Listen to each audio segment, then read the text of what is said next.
નર્મદા જિલ્લાના સાકબારા તાલુકામાં ખોપી હલકપાડી સહિતના ગામોમાં જે છેલ્લા ઘણા દિવસોથી વિવાદ ચાલી રહ્યો છે, સાંસદ મનસુખ વસાવા ખુદ આ ઘટનાને લઈને મેદાને પડ્યા છે અને હવે ધારાસભ્ય ચૈતર વસાવાના બંને પત્ની શકુંતલા વસાવા અને વર્ષા વસાવાની એન્ટ્રી થઈ છે।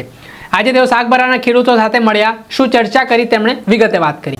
વૈષ્ણવજન તો તેને કહીએ જે પીડ પરાઈ જાનાને રે। દર્શક મિત્રો, નવજીવન ન્યૂઝમાં આપનું સ્વાગત છે। હું છું ફૈઝાન। નર્મદા જિલ્લાના સાગબારા તાલુકાના હલકપાડી, ખોપીનાલ સહિતના ગામોમાં વર્ષોથી આદિવાસી સમાજના લોકો જમીન ખેડતા હતા, પરંતુ છેલ્લા 2 વર્ષથી વન વિભાગ દ્વારા આદિવાસી સમાજના લોકોને જમીન ખેડવતા અટકાવવામાં આવી રહ્યા છે। આને લઈને વિવાદ ચાલી રહ્યો છે। છેલ્લા ઘણા દિવસોથી આ ખોપી ગામના ખેડૂતો છે તે ધરણા પ્રદર્શનમાં છે, આંદોલન કરી રહ્યા છે, સરકાર સામે રજૂઆત કરી રહ્યા છે, નારાજગી દર્શાવી રહ્યા છે। સાંસદ મનસુખ વસાવા પણ થોડા દિવસ પહેલા જે ખેડૂતો છે તેમના સમર્થનમાં ધરણા પર ઉતર્યા હતા ને ત્યારબાદ હવે ધારાસભ્ય ચૈતર વસાવાના બંને પત્નીઓ શકુંતલા વસાવા અને વર્ષા વસાવા આજે ખેડૂતોને વચ્ચે પહોંચ્યા હતા અને જે ખેડૂતો વર્ષોથી ખેતી કરતા હતા અને તેમને જે દાવાની અરજી પેન્ડિંગ છે તેને લઈને જે વન વિભાગ દ્વારા હેરાનગતિ કરવામાં આવી રહી છે તે મામલે ખેડૂતો દ્વારા નિવેદન આપવામાં આવ્યું છે। સાથે જે પરિસ્થિતિ નિર્માણ થઈ છે તેને લઈને શકુંતલા વસાવા અને વર્ષા વસાવાએ ખેડૂતોને શું આશ્વાસન આપ્યું તે પણ સાંભળો। હવે છેલ્લા ઘણા દિવસથી તમે અહીંયા બેઠા હતા પણ અમે આવી નથી શક્યા। થોડા છોકરા બીમાર લેવા હતા એટલે કામમાં લેવા હતા એટલે જરા માફ કરજો, અમે વહેલા નથી આવ્યા પણ મોડા પણ આવ્યા છે। હવે જે આ લડત છે, આપણે જોયું છે આપણા ધારાસભ્ય આપણા માટે ઘણી લડત લડે છે। આવો જ એક કેસ છે જંગલ જમીનનો, એ જ કેસમાં જે આ સજા થઈ છે જંગલ જમીનનો કેસ હતો, ખેડૂતનો જે ઉભો પાક કાપી નાખ્યો છે, એવી રીતના તે કેસમાં ધારાસભ્યને આજે આપણી વચ્ચે નથી પણ એમના માટે પણ આપણે એક લડત ચાલુ રાખી છે। એટલે આપણે પાછા નથી પડવાનો, આપણે ખેડૂતો છે, કેમ કે જંગલ જમીનનો પહેલો હક આદિવાસીઓનો ગણાય છે। આદિવાસી આ દેશના મૂળ માલિક છે અને આ જમીન આપણી છે। તમે ઘણા વર્ષથી ખેતર કરો છો અને આજે જ્યારે અચાનક તમને નથી કરવા દેતી આ સરકાર ખેતર, તો એક આપણા માટે તો ખૂબ દુઃખની વાત છે, કેમ કે ખેડૂત જે ખેતરમાં થાય છે એ જ ખાય છે, એટલે અનાજ પાણી તો આપણું બધું આ ખેતી કરીએ એમાંથી જ મળે છે। અને આજે જ્યારે આપણને ખેતી કરતાં અટકાવવામાં આવ્યા છે અને એ લોકો અહીંયા વૃક્ષારોપણ કરે છે તો આપણા માટે એક બહુ દુઃખની વાત કહેવાય છે, પરંતુ અમે તમારી સાથે છે। તમે અમને જ્યારે પણ કહેશો કે આજે આવવાનું છે તમારે, તો અમે અમારી ટીમ સાથે તમારી સાથે આવીને ઊભા રહીશું, એવી જ હું આશા વ્યક્ત કરું છું। આભાર। नहीं 1200 तो बता पहले 1200 અને 600 ને 8 જેટલા કેસો છે ને આ મારીવાળાનો એ તમામ કોર્ટમાં ચાલે છે। દાવા કોર્ટમાં આ લોકોને સનદો બી ત્યાંથી મળી છે। હવે એ લોકોનું એક થોડું ઇસ્યુ થઈ ગયેલું, મારામારી થઈ ગયેલી। આ લોકો માર ખાવા જેવા છે, મારા બંને જીત્યા હતા। આ લોકોને બાકી પકડી ઠોક્યા હતા એટલા માટે કે આ લોકોના બિચારાઓના ઘરો બન્યા ને ભાઈ, કેટલાક ઘરો તોડી ગયેલા, પોતે ફોને તોડી ગયેલા દાદા, 250-300 ઘરો તોડી ગયા। આ ઉંમરપાડાવાળા ખેડૂતો ઘરો તોડી ગયા, મરઘા લઈ ગયા છે, અને ખાટલા નહીં રહેવા દીધા, અનાજ બી નહીં રહેવા દીધા। આ 2024ની વાત છે, આવું કર્યું। અને 25માં આ લોકોને સજા બી કરી, જેલમાં બી ગયા, એ લોકો બિચારા બહેનો બી ગયા છે। હવે માર્યા આ લોકોએ, અને આ લોકોને કેમ માર્યા થોડા અને વધારે જ મારવા જોઈતા હતા। એનો એક ભાઈ હતો, એટલે મતલબ લડાઈ ઝઘડો ઘર્ષણ ચાલે છે। આ બધું ઘર તોડી જાય, મકાનો તોડી જાય તો પછી કોણ ના બોલે? લેડીઝ બી બોલશે અને જેન્ટ્સ બી બોલશે। તો આ ઘર્ષણમાં આ લોકો આમ ઘર્ષણ ચાલે છે, પાછળ કોઈ એમનો અહીંયા જ છે એક ભાઈ, એમના જ ઘરવાળાને બિચારાને મોઢું બાંધી દીધું, ઉચકી લઈ ગયા સાઈડ પર, આ ફોરેસ્ટ એરિયો, મોઢું બાંધી દીધું, હાથ પગ બાંધી દીધા અને ગાડીમાં નાખી દીધો ડીકીમાં। હવે એની વાઈફે જોઈ નહીં કાઢી હોય તો એને ક્યાં ફેંકી આવતા? આ ભાઈ કીધું તો મારા માં કોવાલા લઈ જતા, આવી રીતે બૂમ પાડી એટલે બધા દોડ્યા અને પછી ઘર્ષણ થઈ ગયું, માર્યા, એ લોકોને બી માર્યા, આ લોકોએ બી અરસપરસ થઈ ગયું। હવે ગુનો પહેલા કોણે કર્યો? આ લોકોએ કર્યો ને, હા, તો ગુનો તો દાખલ એમની સામે બી થાય ને।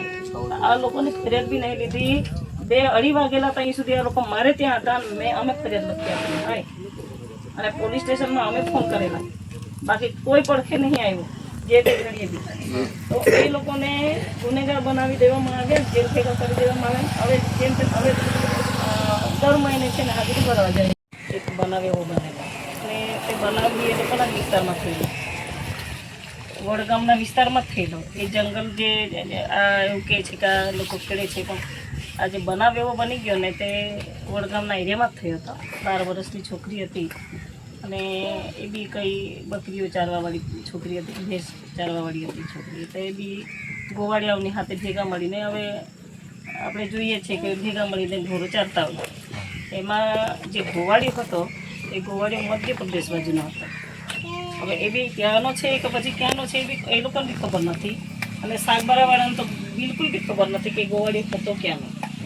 અને એણે કંઈ આ બધું જે દુષ્કર્મ કર્યો ને પછી છોકરીને મારી નાખી ને દાટી દીધી ને એવું બધું થયું હતું. એમાં પેલો એની ધરપકડ બી થઈ ગઈ, એને સજા બી થઈ ગઈ, 2 વર્ષમાં એ છૂટી બી ગયો છે, કેમ કે પુરાવા જ નથી મળ્યા. જે કંઈક થોડા ખાસા દિવસ થઈ ગયા એટલે એ છોકરીના જે વિશેરામાં બી એવું આવ્યું નથી, એટલે પછી એ છૂટી ગયો છે. તો આપણને તો દુઃખની વાત છે, છૂટવો જ નહોતો જોઈતો, એને તો ફાંસી જ થવી જોઈતી હતી. એવું આપણે બી ઈચ્છીએ છીએ કે કોઈની દીકરી હતી કે આપણી બી છોકરી હતી, બરાબર કે નહીં. તો આપણે તો એમાં માનીએ છીએ કે ભાઈ એને સજા થવી જ જોઈએ. હજુ બી એને છોડી મૂક્યો છે તો બી આપણને બી દુઃખ થાય છે કે ભાઈ નહીં, એને સજા હજુ બી થવી જોઈએ. તો આ લોકોને આટલી વાતને લઈને એવું કહેવા માગે છે કે આ ગોવાળીઓ સાગબારા તાલુકાના જે આપણે ધોધનવાડી ગામ છે એ વડગામવાળા એ લોકોએ કાઢી મૂક્યો હશે, કંઈ હશે આમ તમે. એટલે એ લોકોએ ઢોર ચાલતો તો એમાંથી કાઢી મૂક્યો. એટલે એક બહાદુરભાઈ કરીને છે ધોધનવાડીના, એટલે એને કીધું ભાઈ તું મારો ઢોર ચાલજે ને, તો તું ચરાવવા જ આવેલો છે અને હું ગોવાળીઓ છે તો તું ઢોર ચાલજે. એટલે એને ત્યાં ઢોર ચારવા માટે એને રાખી લીધો, પણ એ ગામમાં નહોતો, એ જ એરિયામાં ઘર હતું, ખેતરમાં જ ઘર હતું ને ત્યાં ઢોર ઢાંકર બાંધતા હતા, અને ત્યાં જ એને ખાવાનું પહોંચે આ તે બધું ત્યાં જ પહોંચતું હતું. હવે બનાવ એવો બની ગયો હશે તે બી બહાદુરભાઈને ખબર નહીં બની ગયો છે. એના પછી એ ભાઈ ત્યાં ભાગ્યો, જે એના ઢોર ઢાંકર ચાલતો હતો એટલે ત્યાં ભાગ્યો. એટલે હવે બહાદુરભાઈને એવી થોડી ખબર હોય કે આ કરીને આવ્યો છે આ બધું. જ્યારે પોલીસ આવી ગઈ છે ત્યાં સુધી કહેતો જ નહીં કે મારાથી આ થઈ ગયું છે. એટલે પોલીસ એમને બી લઈ ગઈ અને બહાદુરભાઈને બી લઈ ગઈ. બહાદુરભાઈ કીધું તમે જાણતો જ નથી, આ ગોવાળિયો તો જંગલમાં જ રહેતો હતો, એટલું જ છે કે મારા ઢોરો ચાલતો હતો. પછી એમને બી જામીન પર ને છોડ્યા, પછી એમને તો જેલ ભેગો કરી દીધો. હવે કોર્ટે એને સજા આપી દીધી છે. હવે એ બાને પછી એ જ મેટરને લઈને પછી આ સાગબારાના તમામ 12 ગામના લોકોને આ લોકો અહીંના લોકો જે સ્થાનિક આગેવાનો છે તે લોકોને એવું કહેવાનું છે કે ભાઈ સાગબારામાં જે રહેતો હતો માણસ એ દુષ્કર્મી છે ને બધાને દુષ્કર્મી ગણ્યા છે કે આ લોકોને અમે જમીન નહીં કરવા. હવે એવા કિસ્સાઓ તો બનતા રહે છે ભાઈ, આપણે જોઈએ છીએ બરાબર નહીં બનવા જોઈએ પણ બની જાય છે. તેમાં આગેવાનો શું કરે, ખેડૂતો શું કરે, થવા કારણ થઈ ગયું છે. અને તે આપણો માણસ હતો ને સાગબારાનો તો હતો જ નહીં, તો સાગબારાવાળાને ખેડૂતોને કેમ સજા?